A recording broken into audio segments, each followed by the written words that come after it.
Hello, ഞാൻ നിങ്ങളുടെ സ്വന്തം ബാനു. നമുക്ക് തമിഴ്നാടൻ സ്റ്റൈലിലൊരു അടിപൊളി രസം ഉണ്ടാക്കിയാലോ? അതിനാവശ്യമായ സാധനങ്ങൾ: കുറച്ച് മല്ലിയില വേണം, 2 തണ്ട് കറിവേപ്പില എടുത്തിട്ടുണ്ട്, കുറച്ച് ഉണക്കമുളക് എടുത്തിട്ടുണ്ട്, ഇഞ്ചി, പച്ചമുളക്, വെളുത്തുള്ളി, കുറച്ച് ജീരകം, ഇത് നല്ല ജീരകം കേട്ടോ. പിന്നെ 2 തക്കാളി, നല്ല പഴുത്ത തക്കാളി നോക്കിയെടുക്കണം. എൻ്റെ അത്ര അങ്ങ് പഴുത്തിട്ടില്ല. 2 തക്കാളി. പിന്നെ കുറച്ച് പുളി എടുത്ത് വെള്ളത്തിലിട്ട് വെച്ചിട്ടുണ്ട്. നമുക്കിനി ഉണ്ടാക്കാം. നമുക്ക് ഇത്രയും സാധനം മിക്സിയുടെ ജാറിലിട്ടിട്ടൊന്ന് ക്രഷ് ചെയ്തെടുക്കണം. ഞാനൊന്ന് ക്രഷ് ചെയ്തെടുക്കട്ടെ. ഞാനിതൊന്ന് ചതച്ചെടുത്തിട്ടുണ്ട്. നിങ്ങൾക്ക് വേണമെങ്കിൽ കല്ലേൽ വെച്ചിട്ട് ചതച്ചെടുക്കാം കേട്ടോ.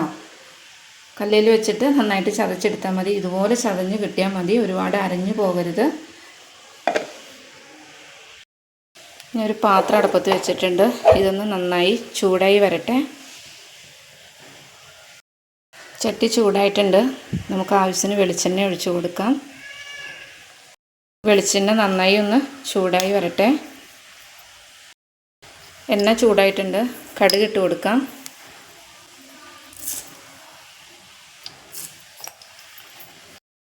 കടുകൊക്കെ പൊട്ടി വന്നിട്ടുണ്ട്.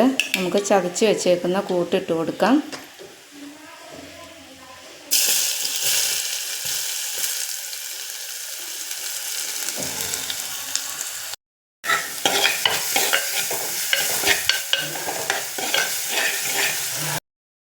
ഇതിൻ്റെ പച്ചമണം മാറുന്നത് വരെ നമുക്കൊന്ന് നന്നായിട്ടൊന്ന് വഴറ്റി കൊടുക്കാം.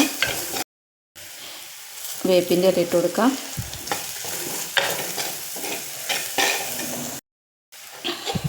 നേരത്തെയൊക്കെ രസക്കൂട്ട് വാങ്ങാൻ കിട്ടുമായിരുന്നു കേട്ടോ. ഈ നമ്മുടെ ഒരു കുഞ്ഞു കഷ്ണം പുളിയൊക്കെ ആയിട്ട്, പിന്നെ വെളുത്തുള്ളിയൊക്കെ വെച്ചിട്ട്. പക്ഷെ അത് ടേസ്റ്റ് ഇല്ല കേട്ടോ. നമ്മളിങ്ങനെ നാടൻ രീതിയിൽ ഉണ്ടാക്കുമ്പോഴാണ് ഇതിന് ടേസ്റ്റ്. ഞാൻ രസത്തിൻ്റെ പൊടിയൊന്നും ചേർക്കില്ല കേട്ടോ. ഞാൻ രസം ഉണ്ടാക്കുന്നത് ഇങ്ങനെ തന്നെയാണ് എപ്പോഴും. നന്നായിട്ട് പച്ചമണമൊക്കെ മാറിയിട്ടുണ്ട്. നമുക്ക് തക്കാളി ഇട്ട് കൊടുക്കാം. ചിലർ തക്കാളി കൈ കൊണ്ട് ഇങ്ങനെ ഞെരടിയിട്ട്, അതുപോലെ തമിഴ്നാട്ടുകാരാട്ടോ, ഞെരടിയിട്ട് ഇട്ട് കൊടുക്കും കേട്ടോ. പക്ഷെ എനിക്കതിലോട് വലിയ താല്പര്യമില്ല. ഞാൻ തക്കാളി നന്നായിട്ട് തൊലിയൊക്കെ കളഞ്ഞിട്ട് ഇതൊന്ന് ജസ്റ്റ് ഒന്ന് വാട്ടിയെടുത്തിട്ട് കുറച്ച് പൊടികൾ ചേർക്കാനുണ്ട് കേട്ടോ, അത് ചേർക്കണം. ഇത് നന്നായിട്ടൊന്ന് വാടി വരട്ടെ. നല്ല പഴുത്ത തക്കാളിയാണെങ്കിൽ വേഗം ഉടഞ്ഞ് കിട്ടും കേട്ടോ. കുറച്ച് പഴുപ്പ് കുറവായിരുന്നു തക്കാളിക്ക്. ഇപ്പം നമ്മുടെ തക്കാളി അത്യാവശ്യം ഉടഞ്ഞിട്ടുണ്ട്. ഒരുപാട് ഉടയണ്ട കേട്ടോ. ചിലവർ നമ്മൾ ഈ രസം വെള്ളമെല്ലാം ഒഴിച്ച് കഴിഞ്ഞിട്ടാണ് തക്കാളി ഇടുന്നത്, എന്നിട്ട് തിളപ്പിച്ചെടുക്കുള്ളൂ. അപ്പോൾ നമുക്കിതിലേക്ക് കുറച്ച് പൊടികൾ ചേർത്ത് കൊടുക്കാം.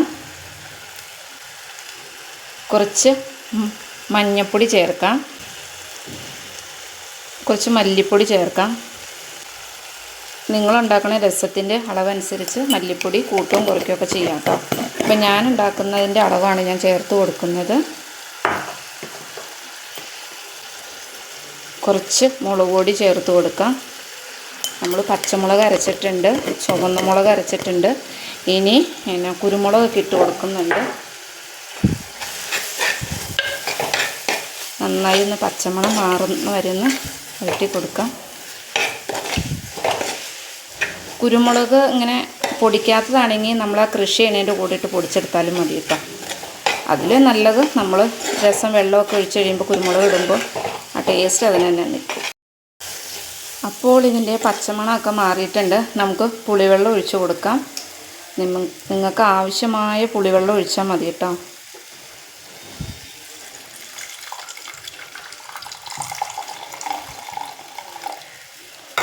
ആദ്യം പുളിവെള്ളം കുറച്ച് ഊറ്റ്, അത് കഴിഞ്ഞിട്ട് പുളി നമുക്ക് നോക്കിയിട്ട് ഊറ്റിയാൽ മതി. നമുക്ക് രസത്തിന് ആവശ്യമായ വെള്ളം ഞാൻ ചൂടുവെള്ളം ആട്ടോ ഒഴിച്ച് കൊടുക്കണത്. ചൂടാക്കി വെള്ളം വെച്ചായിരുന്നു, അതാണ് ഞാൻ ഒഴിച്ച് കൊടുക്കണേ. നിങ്ങൾക്ക് ആവശ്യത്തിനുള്ള വെള്ളം ഒഴിച്ച് കൊടുക്കുക. കുറച്ച് ഉപ്പിട്ട് കൊടുക്കാം.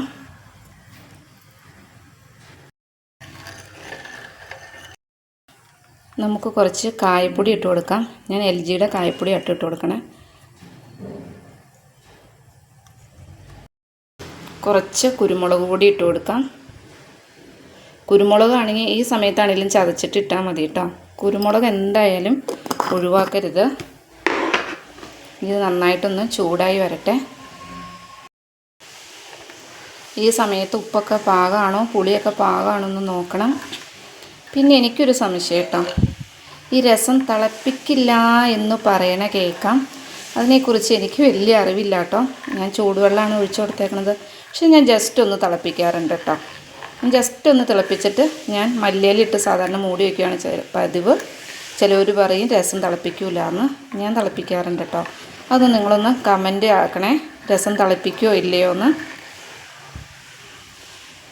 ജസ്റ്റ് ഒന്ന് തിളച്ച് വരട്ടെ. അപ്പോൾ നമ്മുടെ രസം തിളച്ച് വന്നിട്ടുണ്ട്. ഞാൻ ഫ്ലെയിം ഓഫാക്കുകയാണ് ഈ സമയത്ത്. ഫ്ലെയിം ഓഫാക്കിയ ശേഷം നമുക്കിതിലേക്ക് ഒരു സാധനം ചേർക്കാനുണ്ട്. ഒരു നുള്ള് പഞ്ചസാര. ശർക്കര ഉണ്ടെങ്കിൽ അത് ചേർക്കാം, അല്ലെങ്കിൽ പഞ്ചസാര ചേർത്താലും മതി. ഞാൻ ഒരു നുള്ള് പഞ്ചസാര ചേർത്ത് കൊടുത്തിട്ടുണ്ട്. പഞ്ചസാര ചേർത്തിട്ട് ജസ്റ്റ് ഒന്ന് ഇളക്കുക. എന്നിട്ട് നമ്മൾ എടുത്ത് വെച്ചേക്കണ മല്ലിയിലല്ലേ ഞാനിത് അരിഞ്ഞ് വെച്ചിട്ടുണ്ട്. അതൊന്നിങ്ങനെ മല്ലിയില ഇടണം കേട്ടോ. മല്ലിയില ടേസ്റ്റ് ഇഷ്ടമല്ലാത്തവർ ഇടണ്ട, പക്ഷെ മല്ലിയില ഇടുമ്പോൾ നല്ല ടേസ്റ്റാണ് കേട്ടോ.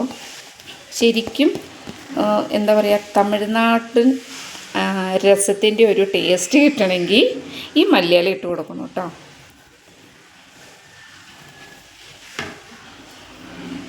മല്ലിയില ഇട്ട് കൊടുത്തിട്ട് അപ്പം തന്നെ അങ്ങ് അടച്ചു വയ്ക്കണം. ഒരു 5 മിനിറ്റ് കഴിയുമ്പോൾ നമ്മുടെ രസം തുറന്ന് നോക്കുമ്പോൾ ഇതുപോലെ ഉണ്ടാകും രസം. അപ്പോൾ നല്ല അടിപൊളി രസമാണ്, നല്ല രസമാണ് കൂട്ടാൻ. അപ്പോൾ എൻ്റെ വീഡിയോ ഇഷ്ടമായ ലൈക്ക് ചെയ്യുക, ഷെയർ ചെയ്യുക, സബ്സ്ക്രൈബ് ചെയ്യുക. അടുത്ത വീഡിയോയുമായി വരുന്നത് വരേക്കും ടാറ്റാ.